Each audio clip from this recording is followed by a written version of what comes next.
Good morning. My name is Nothando Migogo. I'm the CEO of SAMRO, Southern African Music Rights Organization. I would like to obviously give a perspective from SAMRO, but I'd like to try and speak for the practical effects as they affect our members. We have about 15,000 members at SAMRO who are composers and authors as well as publishers. The first thing I'd just like to point out, which strikes me, is somewhat the incongruence between what I understand as the policy that has led to the reform of our legislation and the outcome in some areas. I think it's also important that we acknowledge where the bill has done the work that it's supposed to do, and I will actually acknowledge these. And just as the Honourable Minister said today, that the Interministerial Committee, which obviously was set up by the IP Consultative Framework, the reason they wanted to come up with the bill, the policy said we need to look at an author-focused, we need an author-focused perspective so that authors' works do not unduly benefit others and that they have a quality of life. Those are the words of the Honourable Deputy Minister today. Part of the bill, elements of the bill have, for example, said that we should have regulation for all collective management organizations. I don't know if all my colleagues agree, but I think that is a very good thing because that helps us in terms of achieving this policy objective. We should be regulated. I mean, at the end of the day, we need to make sure as collective management organizations, we are delivering what it is that we're meant to deliver, which is to give due royalties to our members. Also, another positive which feeds into this goal is the fact that this bill brings us in line with the digital age, the online age. Obviously, in 1978, there was no digital consumption of music, for example. So this bill then brings us up to date with that, obviously further benefiting our members. However, there's some areas we feel that the bill fails the balance of copyright and actually then does not achieve what its stated purpose was. And this is where this balance between copyright and access to the use of, or to the works that are created by copyright holders, that we feel that balance, I feel that balance has not been tipped too much in favor of the users. Let me just first start and say where the bill has not fulfilled the policy objective. This has been an absolute missed opportunity to focus on copyright enforcement. We as collective, and I've worked for, this is the third collective society I've worked for. I've worked with DALRO, I've worked with Capasso, and I'm with SAMRO. One of the biggest struggles is accurate reporting from users of copyright. This then puts us in a difficult position because we're not able to distribute as accurately and as timelessly as we should. And then obviously bringing the spotlight of government to say, but why are you not distributing? We really expected that this bill was going to strengthen those measures and say, look, as a user, whether it's a broadcaster, whoever, you are absolutely obliged to report accurately, report on time. This is conspicuously missing from this bill. The next issue, which I think almost every speaker will touch on, is this issue of fair use. There's obviously the jurisprudential argument, which I think, whether the South African law and the US law fit together, there's that aspect. I would like to focus on the practical aspect that affects our members. The fact of the matter is, fair use relies very heavily on the court system. If we look at the history and the practical situation that most of SAMRO members are in, they cannot, number one, afford to take matters to court. We see this all the time. There are copyright disputes all the time, and they're just sitting ducks because no one can afford to go to court. Access to justice is tough financially. But even if you do get to court, the wheels of justice turn very slowly in this country. Fair use may be able to work practically in the States because the court system is possibly geared for these kind of cases to be heard quickly so that the matters are resolved quickly. This is not going to work in South Africa. It's important also, I think Professor Flynn mentioned that we have got the equivalent of a fair use provision in our constitution. I mean, the section 36 limitation of rights talks about certain things that you need to look at when you're limiting a right. The fourth one, A, B, C, D, E, F, fifth one, is less restrictive means to achieve the purpose.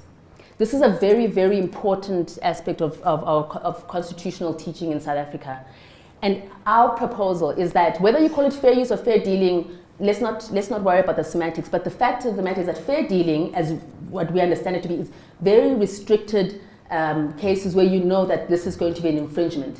If we want to widen those, why don't we say, okay, it's now 2017, let's include X, Y, and Z, and then say if there's anything more, we'll go to court, and then the courts will further develop the law then, because in those instances, it limits the amount of times that people need to go to court. This is a least restrictive means if we have to find a common ground. But fair use will not be workable simply because of the demographic of most of the composers and authors in our country. And I think that is the point that was being made by my colleague from MASA. On the issue of the Constitution, in the IP consultative framework, it says the South African Constitution guarantees the right to property and that no law may permit arbitrary deprivation of property. In terms of the Constitution, property is not limited to land and would by implication include intellectual property. This interpretation is consistent with the Constitutional Court jurisprudence. Right. Now, the right to property is actually the only right within the Bill of Rights that has its own limitation clause. Every other right is limited by Section 36, which is the general limitation of rights clause. The right to property, Section 25 of the Bill of Rights, has its own limitation clause, which actually already tells you how important it is that property rights are protected in South Africa. This limitation clause says that, okay, so the right to property, no one may be deprived of property except in terms of law of general application, which we can argue that obviously the Copyright Act is a law of general application, and no law may permit arbitrary deprivation of property. Here's the internal limitation. Property may be expropriated only in terms of the law of general application subject to compensation, the amount of which and the time of manner of payment must be agreed to. Okay. So just to, in this bill, when we talk about commissioned writers currently, when you commission, when a broadcaster or a user commissions you to create a work, they pay you for the sound recording, the copyright belongs to you. So many commissioned writers earn regular revenue from SAMRO every time their works are played as a jingle, as the opening sequence in a drama series, etc.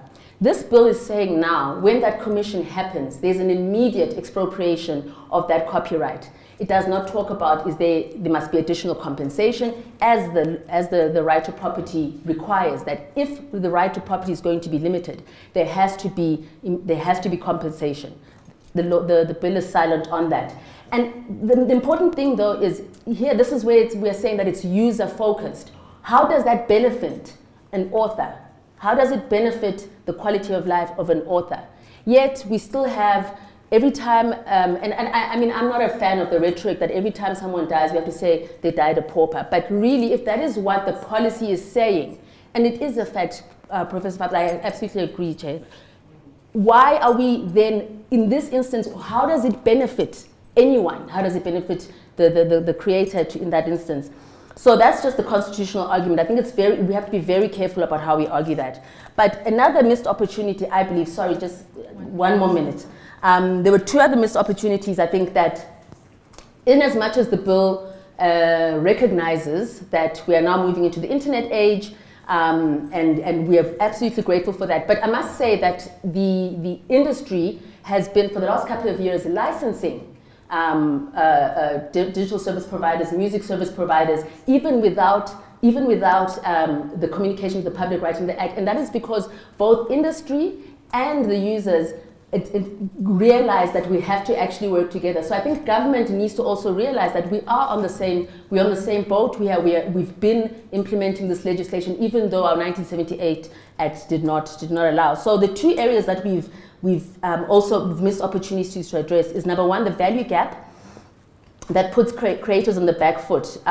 This is where you see large digital music service providers escaping copyright liability because they're user-generated services. And I think it's important because you may have heard of the safe harbor provisions, which are prevalent in America. This is why big service providers like YouTube, which is the #1 music discovery service on the African continent, does not have to pay as many royalties as, for example, private service providers. It's because of this value gap. And it's important that we keep this in mind, because we're importing fair use, we're looking to import fair use and other things from different jurisdictions. Next thing we know, the safe harbor provisions will be here. We need to know what that means for our writers. It is not a good thing. And the last one, which I feel that we did miss an opportunity, is to look at the private copy levy. It's very difficult for us to know what private copying is happening, and we shouldn't have to monitor that. What we should just do is have a private copy levy for every private copy device, and that is going to then benefit all the authors and publishers. Thank you.